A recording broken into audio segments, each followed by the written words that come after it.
मित्रों तमे धोरण 6 ની અંદર प्राकृतिक संख्या, पूर्ण संख्या અને પૂર્ણાંક સંખ્યાઓ વિષયનો અભ્યાસ કરી ગયા છો। તો ચાલો સૌથી પ્રથમ આપણે તેના વિશે થોડું પુનરાવર્તન કરી લઈએ। તો ધોરણ 6 ની અંદર તમે પૂર્ણ અને પૂર્ણાંક સંખ્યાઓનો અભ્યાસ કર્યો। ધોરણ 5 ની અંદર સૌથી પ્રથમ તમે प्राकृतिक संख्याओं विषे शीख्या। तेने आपणे धन संख्या पण कहेता।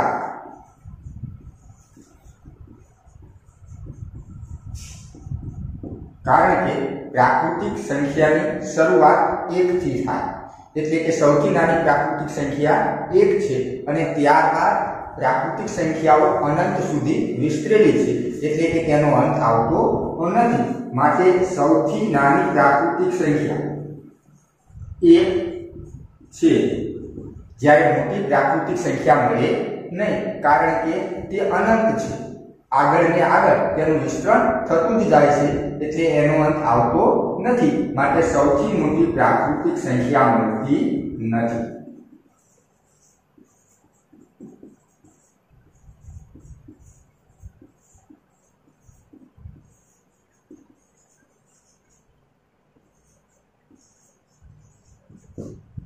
मित्रों प्राकृतिक संख्या नो संकेत कैपिटल एन छे। हवे तेने संकेतनो उपयोग करीने दर्शाववी होय तो आ रीते दर्शावी शकाय।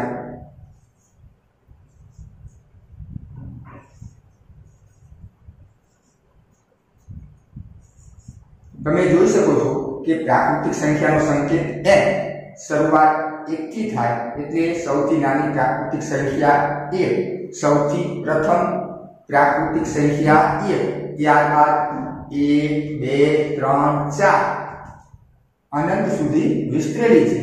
माटे मोटी प्राकृतिक संख्या सौथी मोटी प्राकृतिक संख्या मळे नहीं। तो आनो अभ्यास तमे धोरण 5 ની અંદર કર્યો। त्यारबाद तमे धोरण 6 ની અંદર पूर्ण संख्या विषे शीख्या। संकेत तेनो कैपिटल डबल। पूर्ण संख्या एटले के मित्रों प्राकृतिक संख्या जे समूह छे तेमां शून्य उमेरी देवामां आवे, एटले के धन संख्यामां शून्य उमेरवामां आवे त्यारे जे संख्यानो समूह बने तेने पूर्ण संख्या कहेवामां आवे छे। तो प्राकृतिक संख्या एटले धन संख्या। आपणे हमणां ज जोयुं के 1, 2, 3, 4 वगैरह संख्याओं प्राकृतिक संख्या छे। आ संख्या में जो शून्य उमेरवामां आवे तो जे संख्यानो समूह मळे तेने पूर्ण संख्या कहेवामां आवे छे। तो आना परथी आपणे कही सकीए के सौथी नानी पूर्ण संख्या 0।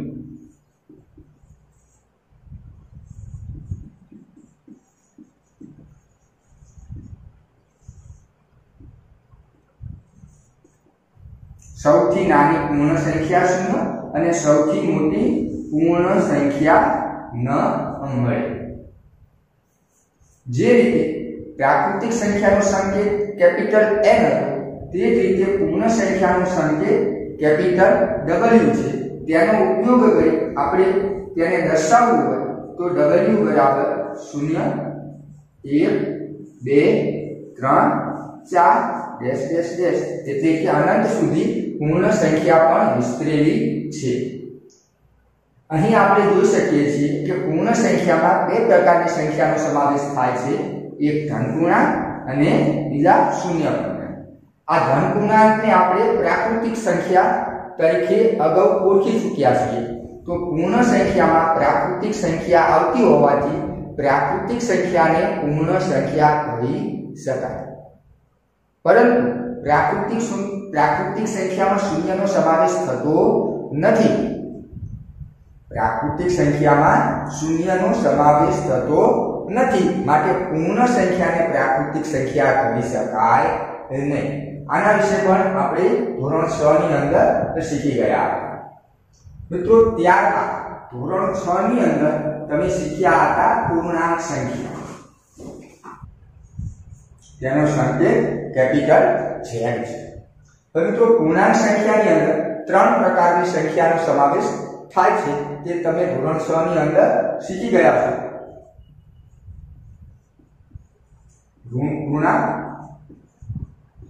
શૂન્ય પૂર્ણાંક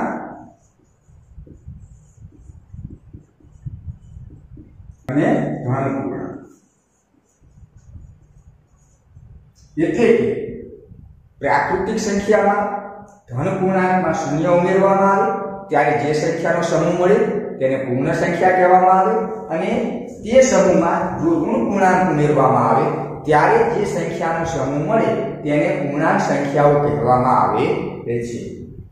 તો મિત્રો અહીં આપણે પૂર્ણાંક સંખ્યાને સંકેત દ્વારા દર્શાવવી હોય તો આ રીતે દર્શાવી શકીએ.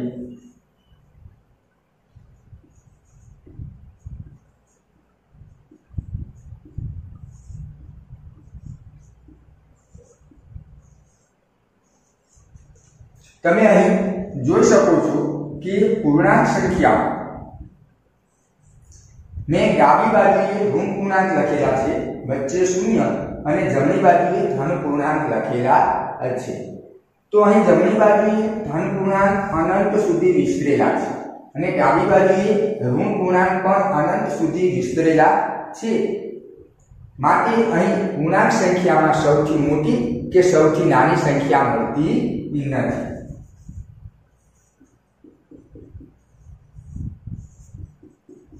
સૌથી મોટી કે સૌથી નાની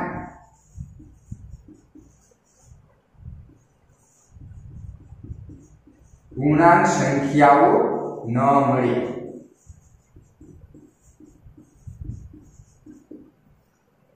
મિત્રો આ પૂર્ણાંક સંખ્યાને તમે સંખ્યા રેખા પર દર્શાવતા પણ શીખી ગયા છો. પૂર્ણાંક સંખ્યાઓને સંખ્યા રેખા પર તમારે જ્યારે દર્શાવવાની હોય ત્યારે તમે સંખ્યા રેખામાં બરોબર મધ્યમાં શૂન્ય દર્શાવો છો. ત્યારબાદ જમણી બાજુએ ધન સંખ્યા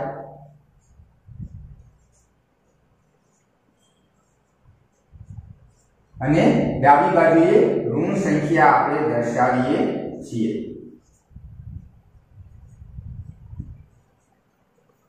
મિત્રો અહીં તમે જોઈ શકો છો કે પૂર્ણાંક સંખ્યામાં ધન પૂર્ણાંક, શૂન્ય પૂર્ણાંક અને ઋણ પૂર્ણાંક ત્રણ પ્રકારની સંખ્યાઓનો સમાવેશ થાય છે. ધન પૂર્ણાંકને આપણે પ્રાકૃતિક સંખ્યા તરીકે ઓળખી ચૂક્યા છીએ.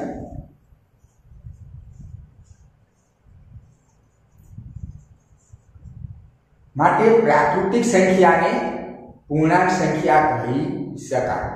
પરંતુ પ્રાકૃતિક સંખ્યામાં શૂન્ય પૂર્ણાંક અને ઋણ પૂર્ણાંક આવતા નથી. માટે પૂર્ણાંક સંખ્યાને પ્રાકૃતિક સંખ્યા કહી શકાય નહીં. ત્યારબાદ પ્રાકૃતિક સંખ્યા અને શૂન્ય આ બે પ્રકારની સંખ્યાઓના સમૂહને આપણે પૂર્ણ સંખ્યા તરીકે ઓળખી ચૂક્યા છીએ. તો પૂર્ણ સંખ્યાઓ પૂર્ણાંક સંખ્યામાં આવે છે, માટે આપણે પૂર્ણ સંખ્યાને પૂર્ણાંક સંખ્યા કહી શકીએ. પરંતુ પૂર્ણ સંખ્યાના સમૂહમાં ઋણ પૂર્ણાંક આવતા નથી. માટે પૂર્ણાંક સંખ્યા જે આવેલી છે તેને પૂર્ણ સંખ્યા કહી શકાય નહીં. તો મિત્રો હવે આપણે ધોરણ 7 ચેપ્ટર 1 પૂર્ણાંક સંખ્યાઓ તેનું થોડું પુનરાવર્તન કરી અને આપણે આ સ્વાધ્યાય વિશે વધારે માહિતી મેળવીશું. આ પ્રકરણમાં આપણે પૂર્ણાંક સંખ્યાઓ અને તેમના ગુણધર્મો અને ક્રિયાઓ વિશે વધુ અભ્યાસ કરીશું. સૌપ્રથમ આપણે અગાઉના ધોરણમાંની પૂર્ણાંક સંખ્યાઓ વિશે સમીક્ષા અને પુનરાવર્તન કરીશું. પુનરાવર્તનના ટોપિકની અંદર એક સંખ્યા રેખા દોરેલી છે. પેજ નંબર 1 ઉપર સંખ્યા રેખા દોરીને દર્શાવેલી છે અને તે સંખ્યા રેખા પર અમુક સંખ્યા આગળ આ રીતે નિશાની દ્વારા સંખ્યાઓ દર્શાવેલી છે.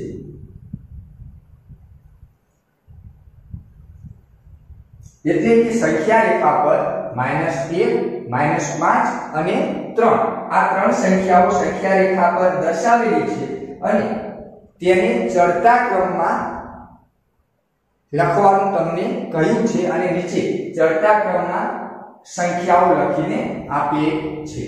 તો આ ત્રણ સંખ્યાઓને ચડતા ક્રમમાં લખવી હોય તો આપણે તેને આ રીતે લખી શકીએ. તો સૌથી પ્રથમ આપણને વિચાર આવે કે ચડતા ક્રમમાં સંખ્યાઓને લખતા સમયે આપણે -5 સૌથી પ્રથમ કેમ લખ્યા? મિત્રો, આપણે ધોરણ 6 માં શીખી ગયા છીએ કે સંખ્યા રેખા પર જેમ જેમ આપણે ડાબી તરફ ખસીએ તેમ તેમ સંખ્યા નાની બને. અહીં આ ત્રણ સંખ્યા -5, -1 અને 3, તે ત્રણ સંખ્યામાં -5 સૌથી ડાબી બાજુએ આવેલી છે. માટે આ ત્રણ સંખ્યામાં -5 એ સૌથી નાના થાય અને ચડતા ક્રમમાં નાની સંખ્યા સૌથી પહેલા લખવાની હોય માટે -5 સૌથી પ્રથમ લખેલા છે. હવે તમે સંખ્યા રેખા પર જેમ જેમ જમણી બાજુ ખસશો તેમ સંખ્યાઓ મોટી થતી જાય તો -5 પછીની તરત મોટી સંખ્યા -1, જે આ ત્રણ સંખ્યાની આપણે અહીં વાત કરીએ છીએ. -5 પછીની તરતની મોટી સંખ્યા -4, પરંતુ આપણને આ ત્રણ સંખ્યાને જ ચડતા ક્રમમાં લખવાનું કહ્યું છે. માટે -5 થી જમણી બાજુ ખસતા -1 આવે માટે -5 કરતા -1 મોટા ગણાય અને -1 કરતા 3 મોટા ગણાય માટે ચડતા ક્રમમાં -5, -1 અને 3 આ રીતે લખેલા છે. હવે મિત્રો, તેની નીચે બીજી એક સંખ્યા રેખા દર્શાવેલી છે. આ પ્રમાણે એક સંખ્યા રેખા પાઠ્યપુસ્તકની અંદર દર્શાવીને આપે છે અને આ પૂર્ણાંક સંખ્યાઓને ઉતરતા ક્રમમાં નીચે દર્શાવે છે. હવે મિત્રો, જ્યારે સંખ્યાને ઉતરતા ક્રમમાં લખવાની હોય ત્યારે સૌથી પ્રથમ મોટી સંખ્યા દર્શાવવી પડે અને સંખ્યા રેખા પર સૌથી મોટી સંખ્યા જમણી બાજુએ આવેલી હોય છે. માટે આપણે ઉતરતા ક્રમમાં જ્યારે લખીએ ત્યારે સંખ્યા રેખા પરથી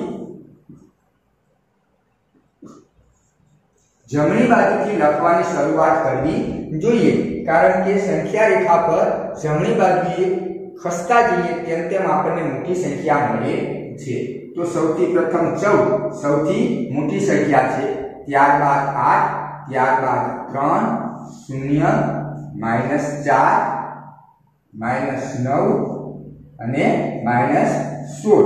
આ રીતે આપણે ઉતરતા ક્રમમાં સંખ્યાઓને દર્શાવી શકીએ. હવે મિત્રો, તમને અહીં દરેક બિંદુ આગળ સંખ્યાઓને દર્શાવવાનું પાઠ્યપુસ્તકની અંદર કહે છે. એટલે કે જે સંખ્યાઓ દર્શાવેલી છે તેના સિવાયના જે બિંદુએ સંખ્યા નથી દર્શાવેલી ત્યાં તમારે સંખ્યાઓને દર્શાવવાની છે.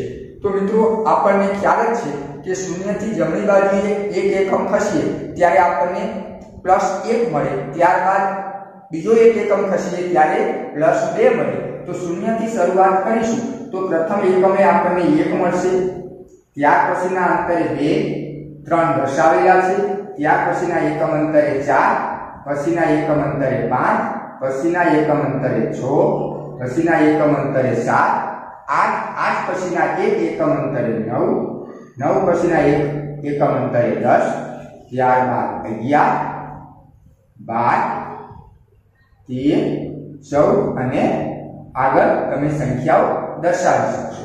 હવે તે જ રીતે ડાબી બાજુએ ખસતા જઈએ તેમ આપણને ઋણ સંખ્યા મળે. 0 થી 1 એકમ અંતર ડાબી બાજુએ ખસતા -1, બીજા એકમ અંતરે -2, ત્રીજા એકમ અંતરે -3, 4 પછીના એકમ અંતરે -5, -6, -7, -8 પછીના એક એકમ અંતરે -9 આપેલા છે, ત્યારબાદ -10, ત્યાર પછીના એક એકમ અંતરે -11, -12, -13, -14, -15 અને -16. આ રીતે તમે સંખ્યા રેખા પર દરેક બિંદુ આગળ સંખ્યાને દર્શાવી શકશો. હવે મિત્રો, ત્યારબાદ પેજ નંબર 2 પ્રયત્ન કરો. તેમાં એક સંખ્યા રેખા દર્શાવી અને તમને આપેલ છે અને તેના પરથી નીચે પ્રશ્ન પૂછેલ છે તેના જવાબ તમારે આપવાના છે। આ રીતે એક સંખ્યા રેખા દોરીને પાઠ્યપુસ્તકની અંદર આપેલ છે। હવે મિત્રો તેમાં બિંદુ E આગળ -3, બિંદુ E આગળ -3 પૂર્ણાંક અને બિંદુ F આગળ -2 પૂર્ણાંક આપેલા છે। તો હવે નીચે -3 અને -2 ને ક્રમશઃ E અને F પર અંકિત કરવામાં આવે છે। કઈ પૂર્ણાંક સંખ્યાઓ B, H, J, M અને O વડે દર્શાવી શકાય। એટલે કે અહીં B પાસે કયો પૂર્ણાંક આવશે, B આગળ કયો પૂર્ણાંક આવશે, H આગળ કયો પૂર્ણાંક આવશે, J આગળ કયો પૂર્ણાંક આવશે, M આગળ કયો પૂર્ણાંક આવશે અને O આગળ કયો પૂર્ણાંક દર્શાવી શકાય તે તમારી સંખ્યા રેખાની મદદથી દર્શાવવાના છે। તો મિત્રો અહીં આપણને ખ્યાલ જ છે કે ડાબી બાજુએ કરશું તેમ આપણને ઋણ પૂર્ણાંક મળશે। તો -3 E બિંદુએ -3 પૂર્ણાંક આપેલા છે, ત્યાંથી B બિંદુ કેટલા એકમ અંતરે આવેલું છે? તો ચાલો ગણીએ, 1, 2 અને 3 એકમ અંતરે। તો -3 થી 3 એકમ અંતર ડાબી બાજુએ ખસવાનું છે। તો D બિંદુએ -4 મળશે આપણને,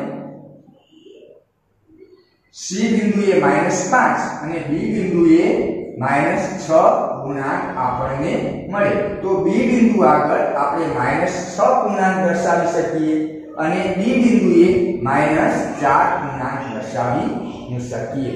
હવે મિત્રો H, J, M અને O બિંદુ એ -2 થી જમણી બાજુએ આવેલા છે। તો એક એકમ અંતર ખસતા જઈશું તેમ તેમ આપણને મોટી સંખ્યા મળતી જશે।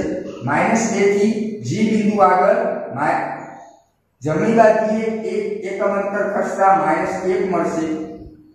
ત્યારબાદ H આગળ આપણને 0 મળશે। તો H બિંદુ આગળ આપણે 0 દર્શાવી શકીએ। ત્યારબાદ I બિંદુને સંગત આપણને એક પૂર્ણાંક અને J બિંદુ પાસે આપણને +2 મળે, માટે J બિંદુ પાસે આપણે 2 ને દર્શાવી શકીએ। ત્યારબાદ A બિંદુ આગળ 3, L બિંદુ આગળ 4 અને M બિંદુ આગળ આપણને 5 મળે, માટે M બિંદુએ આપણે 5 દર્શાવીશું। ત્યારબાદ N આગળ 6 અને O બિંદુ પાસે આપણને 7 મળે છે।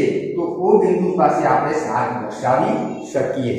તો મિત્રો અહીંયા તમારે સંખ્યા રેખા પર જમણી બાજુ અથવા તો ડાબી બાજુએ એક એકમ અંતર ખસતું જવાનું છે અને ગણતરી કરતી જવાની છે, જેથી દરેક બિંદુ પાસે આપણને તેને અનુરૂપ સંખ્યા મળી જશે।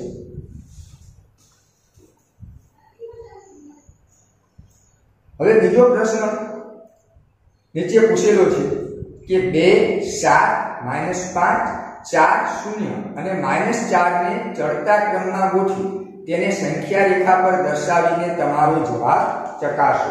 એટલે કે અહીં તમને સંખ્યાઓ આપેલી છે 2, 7, -5,